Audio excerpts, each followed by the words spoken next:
Hello students, अब तक हमने सीखा था प्रश्नावली 1.1 का हल। आज से हम शुरू करते हैं प्रश्नावली 1.2। आपने दीपावली में बहुत ही अच्छे तरीके से एंजॉय किया होगा। उम्मीद है अब आप पढ़ाई लिखाई में भी अच्छे तरीके से लग जाएंगे। हम देखते हैं प्रश्नावली 1.2। अब यह इसमें जो पहला क्वेश्चन दिया गया है कि निम्नलिखित संख्याओं को अभाज्य गुणनखंडों के गुणनफल के रूप में व्यक्त कीजिए।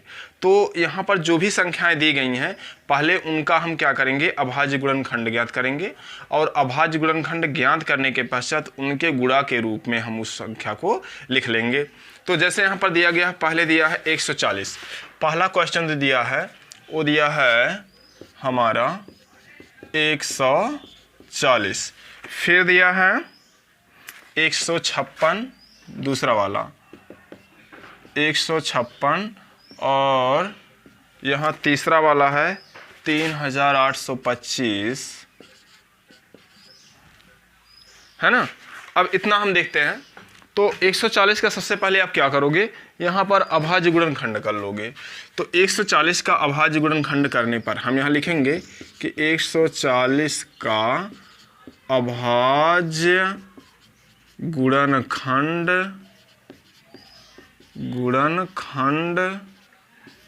करने पर, है ना। जब हम इसका अभाज्य गुणनखंड करेंगे तो 140 लिखा है, सबसे पहले आप 2 से भाग करोगे। यहाँ लास्ट में जो 0 दिया है इसका मतलब यह एक सम संख्या है और सम संख्या को विभाजित करने के लिए हमको सबसे छोटी सम संख्या 2 से भाग देना चाहिए। तो हम 2 से भाग करेंगे, देखेंगे 2 सत्ते 14, यहाँ पर आ गया 0। फिर 2 से भाग करेंगे, 2 3 6, 1 यहाँ चला गया 10 हो गया, तो हो गया 2 पंजे 10। उसके पश्चात अब ये 35 है, 5 सत्ते 35, तो 5 से भाग करेंगे, यहाँ पर 7 आ जाएगा, यहाँ पर 7 एक्के 7। मतलब ए हो गया है 140 बराबर 2 गुणे 2 गुणे 5 और गुणे 7। यही है अभाज्य गुणनखंड के गुणनफल के रूप में संख्याओं को लिखना। जैसे 140 को हमने लिख लिया है, 140 बराबर 2 गुणे 2 गुणे 5 गुणे 7, यही जो लिखा है इसी प्रकार से। अगली नंबर हम देखते हैं, यहाँ पर लिखा है 156। अब 156 का अभाज्य गुणनखंड करने पर तो यहाँ लास्ट में 6 क्या है, एक सम संख्या है। तो सम संख्या को हम सम संख्या से ही विभाजित करते हैं, इसलिए हम यहाँ पर 2 से भाग करेंगे, 2 सत्ते 14। अब यहाँ पर 1 यहाँ चला जाएगा तो हो जाएगा 16, 2 अट्ठे 16। अभी भी हम 2 से विभाजित करेंगे, आएगा 2 3 6 और उसके बाद फिर यहाँ पर 1 चला जाएगा, हो जाएगा 18, 2 9 18। अब हम यहाँ पर देख रहे हैं 3 से विभाजित करेंगे, 3 1 के 3, 3 3 9 और ये बन जाएगा 13 1 के 13। मतलब 156 बराबर क्या हो गया है, 2 गुणे 2 गुणे 3 और गुणे 13। यह हो गया है 156 अभाज्य गुणनखंड के गुणनफल के रूप में। अगली नंबर जो यहाँ पर दी गई है 3825। तो हम यहाँ पर भाग करेंगे 3825 में 2 से तो हम भाग कर नहीं सकते हैं, क्योंकि लास्ट में जो 5 है वह एक विषम संख्या है। तो विषम संख्या को भाग देने के लिए हमको विषम संख्या ही लाना चाहिए। पहले हम 3 से ट्राई करेंगे, नहीं जाएगा तो 5 से ट्राई करेंगे। तो हम 3 से ट्राई करेंगे तो 3 1 के 3, 3 दूनी 6 और 3 सत्ते 21, 3 5 15 डिवाइड हो जा रहा है। तो हम 3 से ले जाएंगे, 3 1 के 3, यहाँ 8 में ले जाएंगे, 3 दूनी 6। अब ये 2 चला गया 22 हो गया, 3 सत्ते 21, 1 चला गया 15 हो गया, 3 5 15। उसके बाद फिर 3 से डिवाइड करेंगे, 3 चौक 12 और 7 में करेंगे 3 दूनी 6 और यही 1 चला गया, ये हो गया 15, 3 5 15। अब मिल गया है 425। अब 3 से डिवाइड नहीं होगा, हम 5 से डिवाइड करेंगे। जब हम 5 से डिवाइड करेंगे तो हो जाएगा 5 8 40, 5 8 40 और फिर इसके बाद ये 2 हो गया 25, 5 5 25, है ना। फिर 5 से भाग करेंगे तो होगा 5 1 के 5 और यहाँ गया 35 और 5 सत्ते 35, 17 हो जाएगा। 17 से डिवाइड करेंगे, 17 1 के 17। मतलब मिल गया है 3825 बराबर 3 गुणे 3 गुणे 5 गुणे 5 और गुणे 17, है ना। ऐसा हो जाएगा 3825 अपने अभाज्य गुणनफलों के मतलब गुणनखंडों के गुणनफल के रूप में। इसके पश्चात जो अगली नंबर दी गई है 5005 दी गई है। क्या दी गई है? 5005। अब 5005 को भी हम ट्राई कर लेते हैं। 5005 को जब हम अभाज्य गुणनखंड के रूप में लिखेंगे, मतलब उसका अभाज्य गुणनखंड करेंगे, तो सबसे पहले हम यहाँ ट्राई करते हैं। चलो हम 5 से ही भाग 3 से पहले भाग लेंगे, अगर नहीं जाएगा तो उसके पश्चात ही 5 से भाग करेंगे। तो यहाँ पर करेंगे 3 1 3, ये हो गया 20, 3 6 18, 3 6 18, फिर 25, नहीं जाएगा तो हम 5 से भाग करेंगे तो आएगा 5 1 5 और 0 0 5 1 5। अब यहाँ पर 1 आ गया है, तो आप देख ही रहे हैं लास्ट में 1 आया है, तो 1 है वह 5 से डिवाइड नहीं हो सकता, किसी भी कीमत पर 5 से डिवाइड नहीं होगा।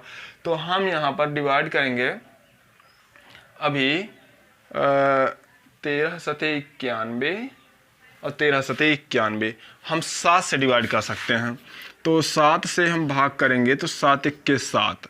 अब यहाँ पर देख रहे हैं 3 है, 10 में से जब 7 घट जाएगा, 7 1 7 हम निकल लिया, 3 यहाँ हो जाएगा 30, तो 7 चौक 28 हो जाएगा। और उसके बाद ए जो यहाँ पर 30 में से 28 घटेगा तो 2 वह 21 हो जाएगा, 7 त्रिक 21 ऐसे हो जाएगा।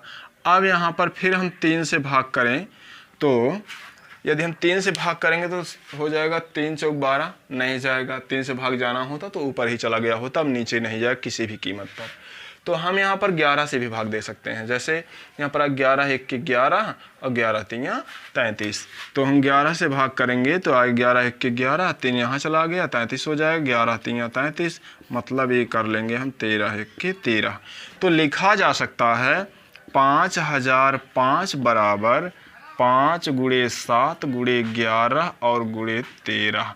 इस प्रकार से यह अपने गुणनखंडों के गुणनफल के रूप में हो गया है ना।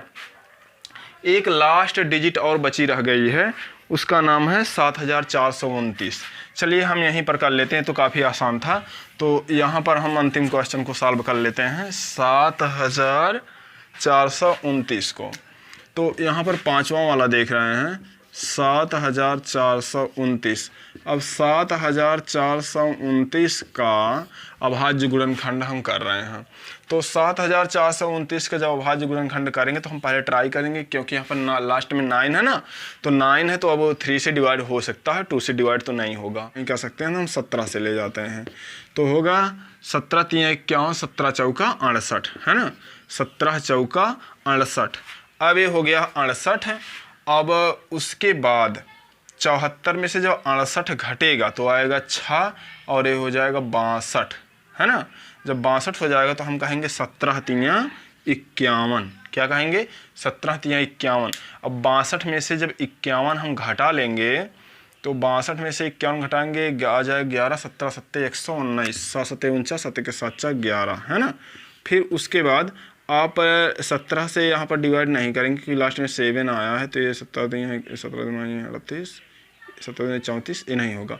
19 से हम कर सकते हैं, 19 दूनाई 38, 19 दूना 38। अब ये 38 हो गया है। जब हम 43 में से 38 को घटाएंगे तो ये हो जाएगा 43 और 38 जब घटेगा तो हो जाएगा कुल मिलाकर 57। तो 19 3 57। अब देखो 23 क्या है? एक अविभाज्य संख्या है, तो हम यहाँ पर 23 से भाग करेंगे, ऐसे आ जाएगा। कुल मिलाकर हो गया है 7429 बराबर 17 × 19 × 23 है ना। बस इस क्वेश्चन में कुछ करना नहीं था, ऐसे ही लिखना था। इनका अभाज्य गुणनखंड करना था, अभाज्य गुणनखंड के गुणनफल के रूप में लिख देना था। जितनी संख्याएं यहाँ पर 140 था तो काफ़ी आसान था, आपने करके देखा ही है। उसके बाद 156, 3825, 5005 और फिर ये 7429 है ना। तो इतना आप नोट कर लेंगे। अब हम देख रहे हैं क्वेश्चन नंबर 2। क्वेश्चन नंबर 2 में लिखा है कि आप पहले इन दोनों संख्याओं का, जो भी दोनों संख्याएं दी गई हैं, जैसे यहाँ पर दिया गया है दूसरे के पहले क्वेश्चन में 26 और 91, 510 और 92 और फिर 336 और 54, इनका क्या करना है? एलसीएम और एचसीएफ ज्ञात करना है। एलसीएम एचसीएफ ज्ञात करने के पश्चात एक जनरल सा जो फार्मूला है वह फार्मूला है कि दो संख्याओं का गुणनफल, दो संख्याओं का गुणनफल वह बराबर होता है एलसीएम गुणे एचसीएफ। मतलब पहले क्या करो, आप इन दोनों का एलसीएम ज्ञात कर लो, फिर इन दोनों का एचसीएफ ज्ञात कर लो, उसके बाद इन दोनों का आपस में गुणा करो। तो इन दोनों का गुणा करने पर देखो कि क्या इन दोनों का गुणनफल इनके एलसीएम और एचसीएफ के गुणनफल के बराबर आ रहा है कि नहीं। वह गुणनफल मतलब कि इन दोनों संख्याओं के गुणनफल के बराबर होगा ही होगा। वही हम, क्योंकि जांच करना है तो जांच जो करना होता है उसमें वह चीज़ आती ही जरूर है, सही गलत नहीं करना है कि वो आएगा ही आएगा। तो हम यहाँ पर सबसे पहले क्या करेंगे, इनका एलसीएम ज्ञात करेंगे, फिर एचसीएफ ज्ञात करेंगे, उसके बाद उनका फिर आपस में गुणा भी करेंगे। तो यहाँ पर हम देख रहे हैं पहले लिखा है 26 और 91, तो इनका आप एलसीएम ज्ञात कीजिए। अच्छा, एलसीएम और एचसीएफ अगर हम एक ही तरीका अपनाएं, जैसे हम भाग 20 से एलसीएम और एचसीएफ ज्ञात करेंगे, तो भाग 20 से ज्ञात करने पर क्या होगा कि इसमें जो है ये क्या नाम है, एलसीएम अलग ज्ञात करेंगे, एचसीएफ अलग ज्ञात करेंगे, फिर उसके बाद रखेंगे। अगर हम इन दोनों का अभाज्य गुणनखंड कर लें, क्या कर लें, इन दोनों का अभाज्य गुणनखंड कर लें, तो इन दोनों का अभाज्य गुणनखंड करने पर गुणनखंड विधि से हम एलसीएम और एचसीएफ ज्ञात कर लेंगे। तो उससे हमारा एलसीएम एचसीएफ एक ही बार में हो जाएगा और हम फिर क्या करेंगे, इनका गुणा कर लेंगे, बड़ी आसानी हो जाएगी। तो इसके लिए हम देखते हैं, सबसे पहले 26 का अभाज्य गुणनखंड करेंगे। हम कहेंगे संख्याओं का अभाज्य गुणनखंड करने पर, तो सबसे पहले हम 26 का गुणनखंड करेंगे। तो ये जो 26 है ये हो जाएगा 2 1 के 2, 2 3 6 और 13 1 के 13। वो मतलब आ जाएगा 26 बराबर 2 गुणे 13, ऐसा मिल गया।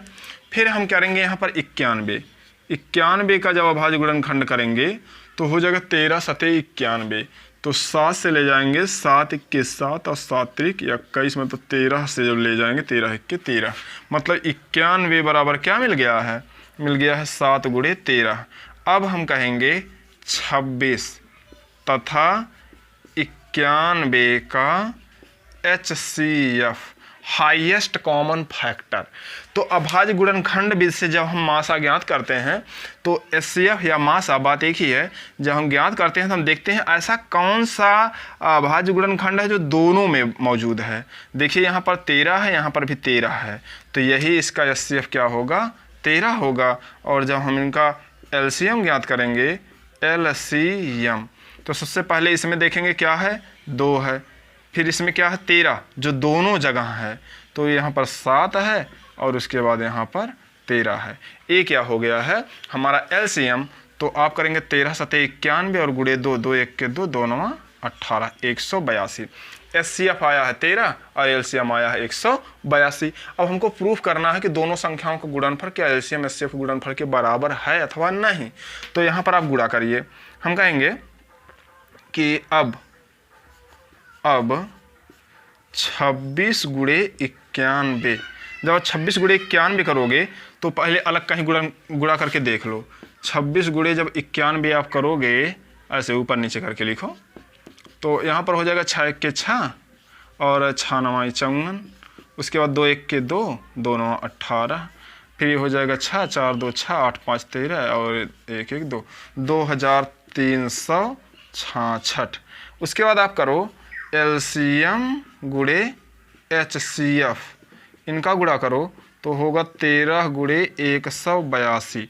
जब आप करोगे 13 गुणे 182 तो यहीं करके देख लो, 13 गुणे 182 तो 3 दूनी 6, 3 8 24, 3 1 के 3 2 5 और 1 दूनी 2, 1 8 8। देखो वही चीज़ आ रहा है कि नहीं आ रहा है कि नहीं। हम 13 का गुणा करके भी कर सकते थे, लेकिन ऐसे हम करके दिखा, देखो एकदम इक्वल आया है। तो जोड़ोगे तो आएगा 2366। तो अब हम देखते हैं कि 26 गुणे 91 बराबर हो जाएगा एचसीएफ गुणे एलसीएम, है ना। तो यहाँ पर यह चीज़ क्या है, प्रमाणित हो चुकी है। उसके बाद हम यहाँ पर देखेंगे अगले नंबर के लिए। यहाँ पर ए जो दिया गया 510 और 92, तो पहले आप 510 का आप कर लीजिए अभाज्य गुणनखंड। तो यहाँ होगा 2 दूनी 4 और उसके बाद ये हो गया यहाँ पर 1 11, 2 पंजे 10 और 2 पंजे 10। फिर हम 5 से करेंगे, 5 पचे 25 और 5 इक्के 5। फिर यहाँ पर हम 7 से करेंगे, 7 इक्के 7, यहाँ गया 21, हो जाएगा 7 तियाँ 21, 13 7 91, ये गलत हो गया, ये होगा 3 से। तो हम यहाँ कहेंगे, चलो पहले ऊपर से ही कर लेते हैं क्योंकि पहले छोटी नंबर से ले जाना चाहिए तब उसके बाद बड़ी नंबर, पहले 3 से ले जाइए। 3 8 24, तो ये हो जाएगा 15, 3 5 15। फिर 5 से ले जाएंगे, 5 इक्के 5, 5 7 35 और 17 इक्के 17। तो ये मिल चुका है कि 510 बराबर 2 गुणे 3 गुणे 5 और गुणे 17, ऐसा। अब हम उसके बाद 92 का करेंगे अभाज्य गुणनखंड। जब 92 का आप करोगे तो यहाँ पर ले जाएंगे पहले 2 से, क्योंकि लास्ट में 2 लिखा है, वह एक सम संख्या है, तो हम यहाँ पर सम संख्या 2 से ही विभाजित करेंगे। तो यहाँ पर आएगा 2 चौक 8 और 1 गया 12 हो गए, 2 छक 12। फिर 2 से ले जाएंगे, 2 दूनी 4, 2 तियाँ 6। उसके बाद हम करेंगे 23 से, तो हो जाएगा 23 इक्के 23, मतलब मिल जाएगा यहाँ पर 92 बराबर 2 गुणे 2 गुणे 23, है ना। अब यहाँ पर जो होगा दोनों संख्याओं का एलसीएम और एचसीएफ, तो पहले हम एचसीएफ निकालते हैं। हमने अभी यहाँ पर बताया था कि जो दोनों में कॉमन होता है, जो दोनों में कॉमन होता है, हाईएस्ट कॉमन फैक्टर जो दोनों में कॉमन हो, सॉरी यहाँ पर 91 था, हमने इसको मिटा दिया, 13 से 91, बस ऐसे ही। तो यहाँ पर जो है जो दोनों में कॉमन होता है वही क्या होता है, एचसीएफ कहलाता है। तो दोनों में कॉमन कौन है, यही 1 2, केवल एक बार है 2, यही 1 टाइम। तो यहाँ पर एचसीएफ हो गया है 2। और जब एलसीएम की हम बात करते हैं तो एलसीएम में तो देखते हैं दोनों में कॉमन कौन है। पहले हम लिख लेंगे 2, उसके बाद जो बच रहा है यहाँ पर 2 3 बच रहा है, 5 बच रहा है, 17 बच रहा है, उसके बाद फिर एक बार 2 बच रहा है, फिर उसके बाद 23 बच रहा है। ठीक, यहाँ पर एक बार 2 था, वो यहाँ पर आ चुका है, फिर 3 है, फिर 5 है, फिर 17 है, उसके बाद ये वाला 2, उसके बाद फिर 23। अब मल्टीप्लाई करेंगे तो यहाँ पर जो हो जाएगा 2 गुणे 2 और 23, 23 गुणे 4 मतलब हो जाएगा 92। और ये जो है 3 गुणे 5 और 17, 3 गुणे 5 और 17 मतलब 17 पचे 85 गुणे 3, तो हो जाएगा 3 पचे 15 और 3 8 24, 1 25, 255। एक बार और क्या, बस ऐसे ही इनका आपस में आप गुणा कर लीजिए। तो जब ये 255 है उसका गुणा करेंगे हम 92 में, तो 255 गुणे 92, ये आ जाएगा 2 पंजे 10 के 0 और हो जाएगा 2 पंजे 10 1 11 और 2 दूनी 4 1 5, 9 पचे 45, 9 पचे 45 और 4 49, 9 दूनी 18 और 4 22। अब ये हो जाएगा 0, ये हो जाएगा 6, 9 5 14 3 और ये हो जाएगा 2, मतलब 23,460, 23,460 ऐसा आ चुका है। अच्छा, इतना होने के पश्चात अब हमको क्या करना है, हम यहाँ पर मल्टीप्लाई करेंगे एचसीएफ और गुणे एलसीएम। जब एलसीएम का गुणा एचसीएफ में करेंगे तो यहाँ पर आ जाएगा 2 गुणे, अब ये है 23,460। उसके बाद क्या होगा, जब मल्टीप्लाई करेंगे तो ये हो जाएगा 2 2 0 0, 2 छक 12, 2 चौक 8 1 9, 2 3 6 और 2 दूनी 4, मतलब 46,920 आ जाएगा। उसके बाद देखो एलसीएम गुणे एचसीएफ तो हमने कर लिया, अब दोनों संख्याओं का गुणा करेंगे। हम कहेंगे अब 510 गुणे 92, तो इनका गुणा अलग कहीं करके देख लो पहले। 510 गुणे 92 तो हो जाएगा 2 0 0, 2 1 के 2, 2 पंजे 10, 9 0 0, 9 1 के 9, 9 पचे 45, होगा 0, ये 2, ये 9, 5 1 6 और ये हो जाएगा 4, 46,920, है ना, 46,920। जो फॉर्मेट है फार्मूले का कि मतलब दोनों संख्याओं का गुणनफल बराबर दोनों संख्याओं के एचसीएफ और एलसीएम के गुणनफल के बराबर होता है, वही चीज़ हमको यहाँ पर प्रूफ करनी है। तो हम देख रहे हैं दोनों जगह ये क्या हो गया है, बराबर आ गया है। तो हम कहेंगे अतः क्या 510 गुणे 92 बराबर LCM गुणे HCF, ऐसा है ना। तो जिस प्रकार से हमने question number first, question number second को सॉल्व किया है, उसी प्रकार से हम इस थर्ड वाले पार्ट को 336 और 54 इनका भी पहले LCM निकालेंगे, HCF पहले अभाज्य गुणनखंड कर लेंगे जैसे हम इसका किए हैं, उसके बाद हम HCF कर लेंगे, LCM कर लेंगे, आपस में गुणा कर लेंगे इन दोनों संख्याओं का, फिर आपस में गुणा करेंगे। तो इन दोनों संख्याओं का जो आपस में गुणनफल होगा वह इन संख्याओं के LCM और HCF के गुणनफल के बराबर होगा, है ना। तो इतना आपको समझ में आ गया होगा, नोट कर लीजिए। अब हम देख रहे हैं question number third. Question number third लिखा है कि अभाज्य गुणनखंड विधि द्वारा निम्नलिखित पूर्णांकों के HCF और LCM ज्ञात कीजिए। तो देखिए अभी दूसरे वाले क्वेश्चन में हमने बताया कि किस प्रकार से अभाज्य गुणनखंड करेंगे, उसके पश्चात जो दोनों में कॉमन होता है वही जो कॉमन होता है हाईएस्ट कॉमन फैक्टर वही हमारा HCF होता है। फिर उसके बाद LCM कैसे हम कॉमन करके देखकर हम लिखते हैं, वही LCM और HCF जैसे क्वेश्चन नंबर सेकंड में ज्ञात किए बस वैसे ही सेम क्वेश्चन नंबर थर्ड में भी कर देना है। चलिए डेमो के लिए हम एक क्वेश्चन करके दिखा देते हैं। क्वेश्चन नंबर थर्ड का जो फर्स्ट पार्ट है उसको हम देखते हैं, लिखा है 12, 15 और 21, है ना। तो इसको करके हम दिखा देते हैं, उसके बाद इसी की तरह से आप शेष जो पार्ट है उसको आप सॉल्व कर लीजिएगा। तो सबसे पहले कहेंगे कि यहाँ पर 12 का अभाज्य गुणनखंड करने पर 2 छक 12, 2 तियाँ 6 और 3 एक्के 3, मतलब 12 बराबर हो गया है 2 गुणे 2 गुणे 3। फिर उसके बाद 15 का करेंगे। जब 15 का आप करोगे तो 3 पचे 15 और 5 एक्के 5, मतलब 15 बराबर आ जाएगा 3 गुणे 5। फिर उसके बाद 21 का करना है तो हो जाएगा 3 सते 21 और 7 एक्के 7, मतलब 21 बराबर आ जाएगा 3 गुणे 7। देखिए HCF के लिए ऐसी कौन सी नंबर है जो तीनों में एग्जिस्ट करती है ना। तो यहाँ पर 3 हम देख रहे हैं कि 3 यहाँ भी है, यहाँ भी है, यहाँ भी है। जब 3 तीनों में है तो ये होगी हमारी HCF, और जो LCM हम ज्ञात करेंगे तो पहले ये देखेंगे कौन ऐसा है जो तीनों में है। तो यहाँ पर 3 तीनों में है, उसके बाद यहाँ पर 2 2 बचा रह जाएगा, 2 गुणे 2, यहाँ पर 5 बचेगा, यहाँ 7 बचेगा, 5 गुणे 7, मतलब ये हो जाएगा 3 दूनी 6, 6 दूनी 12, 12 पंजे 60, हाँ ठीक, 4 तियाँ 12 पंजे 60 और ये हो जाएगा 420, मतलब LCM आ गया 420, HCF आ गया है 3। तो इसी की तरह से क्वेश्चन नंबर 3 के शेष पार्ट को हमको हल कर देना है ना।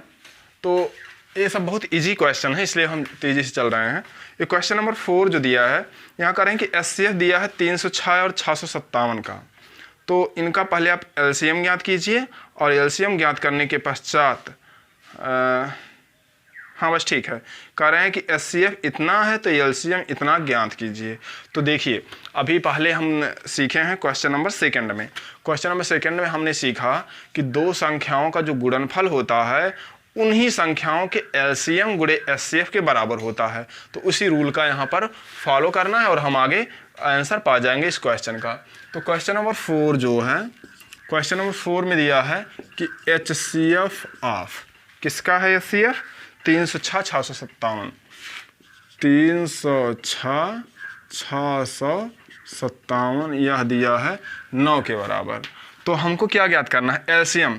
हम कहेंगे चूंकि LCM गुणे HCF बराबर होता है संख्याओं का गुणनफल, हाँ, संख्याओं का गुणनफल। तो यहाँ पर LCM ऑफ 306 और 657 ये बराबर होगा 306 गुणे 657 बटे HCF ऑफ 306 और 657। बहुत ही आसान क्वेश्चन होगा। तो ये जो 306 गुणे 657 है तो ये तो रहेगा ही। HCF ऑफ इतने का जो दिया यहाँ पर 9 दिया गया तो आप 9 रखिए।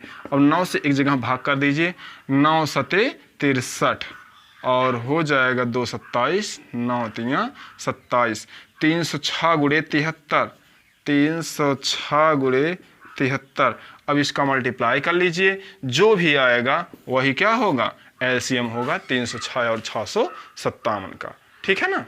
क्वेश्चन नंबर 5 में कह रहे हैं कि ज्ञात कीजिए किसी प्राकृतिक संख्या n के लिए क्या 6 की पावर n के इकाई का जो अंक होगा वह 0 होगा, है ना। कह रहे हैं किसी भी प्राकृतिक संख्या n के लिए। अब प्राकृतिक संख्या शुरू होती है 1 से लेकर इनफाइनाइट तक। तो यहाँ पर दिखाना है कि मतलब जांच करना तो दिखाना ही है, प्रमाणित करना है कि क्या 6 की पावर n का कोई ऐसा मान आएगा जिसके इकाई का अंक 0 हो। ये तो हम जानते हैं किसी भी संख्या के इकाई का अंक यहाँ पर 0 नहीं होगा। कब होगा 0, जब उस अंक के लास्ट में स्वयं 0 हो। जैसे 10 है तो उसके लास्ट में 0 है, तो उसके कितनी भी बड़ी घात लगा देंगे तो उसकी जो इकाई का अंक होगा वह 0 ही आएगा। तो किसी भी कंडीशन में 6 की पावर n जो भी रखेंगे, n बराबर 1 2 3 4 5 अप टू इनफाइनाइट कुछ भी रखेंगे, लेकिन उसकी वैल्यू में जो भी नंबर आएगी उसके इकाई का अंक कभी भी 0 नहीं आ सकता है। लेकिन केवल कहने मात्र से यह काम नहीं चलेगा। तो हमको यहाँ पर शो करना पड़ेगा कि किस प्रकार से यह ऐसा होगा। हम कहेंगे कि 6 की पावर n, चूंकि 6 बराबर है 2 × 3, अतः हम कह सकते हैं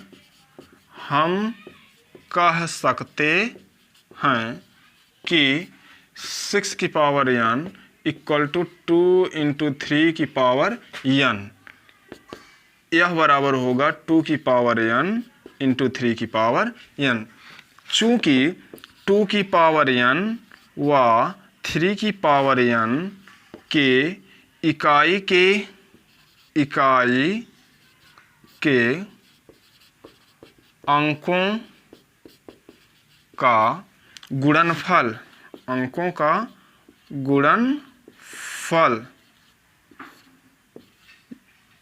n बराबर प्राकृतिक संख्या, है ना। n बराबर प्राकृतिक संख्या गुणनफल कभी भी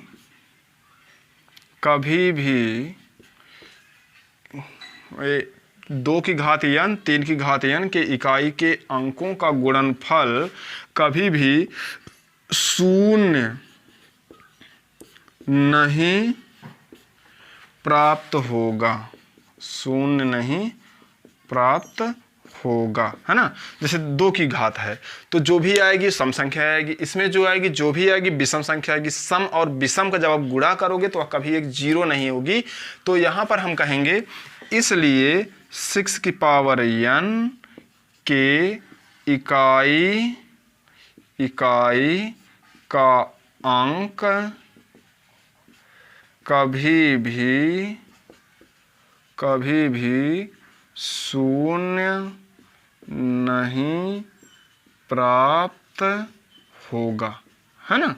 और आप दिखाना चाहें तो यहाँ पर दिखा सकते हैं n बराबर 1 2 3 के लिए 6 की पावर 1 बराबर 6, 6 की पावर 2 36, 6 की पावर 3 216, ऐसे करके दिखा सकते हो कि उसके लास्ट में कभी भी 0 नहीं आ रहा है। तो हम यहाँ से प्रमाणित कर लेंगे कि 6 की पावर n मतलब जहाँ पर n बराबर क्या है, एक प्राकृतिक संख्या है, तो उसके लिए 6 की पावर n का मान कभी भी 0 नहीं होगा, है ना।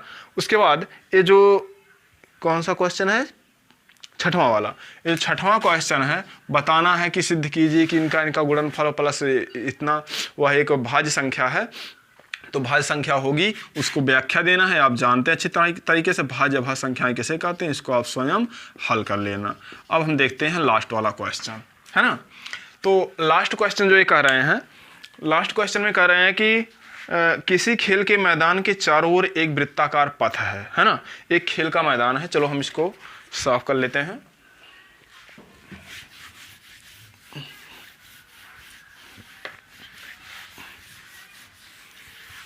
ये देखो क्वेश्चन थोड़ा सा घुमा फिरा कर कह रहा है, लेकिन वो काफ़ी इजी है। कह रहे हैं एक खेल का मैदान है, अब इसके चारों ओर वृत्ताकार मैदान है। कौन लोग हैं, 2 लोग हैं, एक है सोनिया और दूसरे हैं रवि। सोनिया जब चलती है यहाँ से यहाँ तक तो कितना लगता है, मतलब कि पूरा यहाँ तक पहुँचने में उसको लगता है 18 मिनट, और जब रवि चलता है तो उसको लगता है 12 मिनट। सोनिया को लगता है 18 मिनट और रवि को लगता है 12 मिनट। तो कह रहे हैं कि यदि एक ही समय पर एक ही स्थान से चलना प्रारंभ करें तो कितने समय पश्चात वे पुनः प्रारंभिक स्थान पर मिलेंगे। वो सब खेल है लासा मासा का। तो हम यहाँ पर कहेंगे, पहले लिख लेंगे, सोनिया द्वारा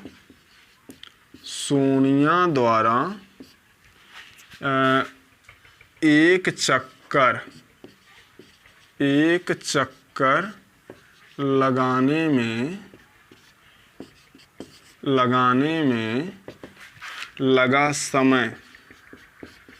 लगा समय बराबर ए कितना है, 18 मिनट। अब फिर यहाँ लिखेंगे तथा रवि द्वारा एक चक्कर लगाने में लगा समय बराबर 12 मिनट, है ना। देखिए, तो ये कह रहे हैं कितने समय पश्चात दोनों एक जगह पर जाकर फिर से मिलेंगे। तो क्या करना है, पहले इनका आप SCF ज्ञात कर लीजिए, मतलब दोनों में कितने का गैप हो रहा है, कहाँ कितना कॉमन हो रहा है इन दोनों में, ऐसा क्या है कि जो दोनों में कॉमन हो रहा है। तो पहले आप क्या कीजिए, SCF ज्ञात कीजिए। तो यहाँ कहेंगे कि हम कहेंगे कि HCF ऑफ 18 और 12 बराबर होगा 6, 6 दूनी 12, 6 त्रिक 18। आप निकाल के भी देख लीजिएगा, 6 ही आएगा। चूंकि LCM ऐसे नहीं, तो यहाँ पर ये दिया है 18 मिनट, ये दिया है 12 मिनट, SCF हमने ज्ञात किया है 6 मिनट। तो कह रहे हैं कि प्रारंभिक स्थान पर दोनों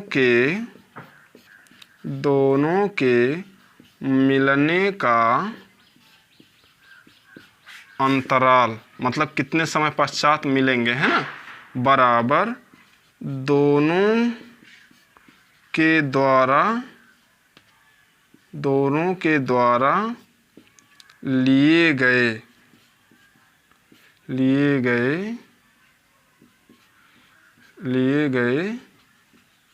समय का LCM, है ना, यही चीज।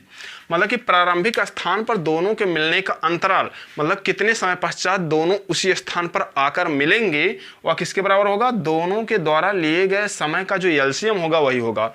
और LCM बराबर क्या होगा, दोनों की संख्याओं का गुणनफल बटे दोनों का SCF, यही तो होगा भाई। लासा गुणे मासा बराबर प्रारंभिक संख्या गुणे अंतिम संख्या, मतलब दोनों संख्याओं का गुणनफल बराबर ऐसे ही तो होता है, A गुणे B बराबर LCM गुणे SCF।